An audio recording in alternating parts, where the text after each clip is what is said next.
Some of the most influential forces in modern culture operate entirely out of sight, building vast networks beneath the surface before they break ground. In 1995, Episcopal Bishop William Swing began constructing one of these networks when he launched the United Religious Initiative, or URI. On paper, the URI looks like a modest, grassroots effort, a peaceful gathering of believers meant to foster interfaith cooperation and end religiously motivated violence. But the organization's own charter reveals a different scale of ambition. The document states that the URI aims to eventually attain the visibility and stature of the United Nations, acting as a global soul for a unified planet. While it presents itself as a spontaneous meeting of local clergy, the structural blueprints reveal a highly organized top-down project designed for global influence.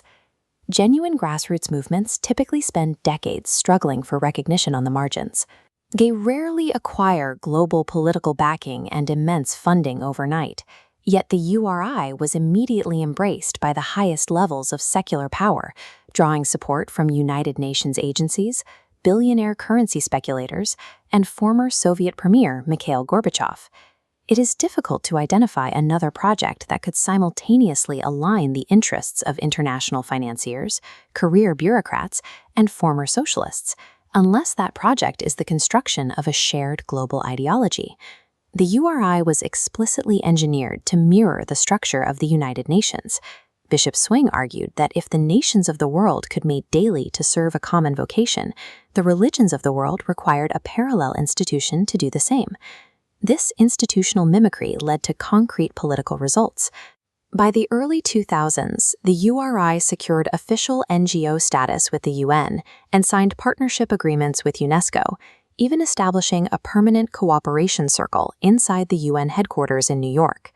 URI leaders also integrated themselves into elite secular summits, co-sponsoring events with the State of the World Forum, a high-level brain trust launched by Mikhail Gorbachev to help shape a new international order. Inside these forums, traditional religions are frequently discussed as cultural obstacles. To these policymakers, orthodox belief systems represent fractured loyalties that stand in the way of a fully integrated global system.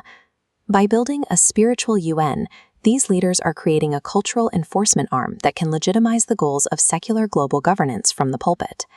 Building and sustaining a centralized religion for the entire planet requires immense capital. That capital came from established philanthropic giants. The URI has drawn direct financial support from the Ford Foundation, the Rockefeller Foundation, and the William and Flora Hewlett Foundation. The flow of capital extends to billionaire backers who have used their private fortunes to support this agenda. Billionaire currency speculator George Soros is among the prominent donors, having channeled funds into the URI's youth networks and progressive social programs. Spiritual movements typically survive on the tithing of their own believers. A movement financed by international investors and legacy foundations is a managed political operation. This creates a bizarre alignment. High-level capitalists at the World Economic Forum in Davos, former Soviet socialists, and New Age activists are all collaborating on the same project.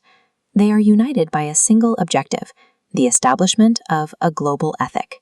This proposed universal moral code is designed to override the exclusive doctrines of individual faiths and replace them with a single, consensus-driven value system. For the political and economic elite, this global ethic serves as a moral tool. It provides a spiritual justification for top-down policies like population control and radical environmental mandates. To execute their goals on a planetary scale, this coalition requires a homogenized global religion to secure the cultural consent of the governed. This project places traditional Christianity, Judaism, and Islam directly in its path. The URI strategy relies on assimilation. By using the language of tolerance and peace, the initiative stigmatizes any religion that claims to hold an exclusive truth, often labeling orthodox belief as dangerous fundamentalism. The result is a hollowing out of ancient traditions. While the rituals may remain, the core theology is replaced by a flexible, politically managed spirituality that never challenges secular power. In this framework, interfaith dialogue is not a search for truth, but a mechanism for domestication. It turns independent faiths into subordinate branches of global administration. The United Religions Initiative functions as the cultural pillar for a new system of global governance. The global soul, being pushed by these foundations and forums, is a manufactured product, a spirituality designed by committee to ensure it remains compatible with international policy. By folding the world's diverse faiths into a single institution, the architects of this network have removed the final independent check on political power. They are building the cultural infrastructure to manage a unified global society from the inside out.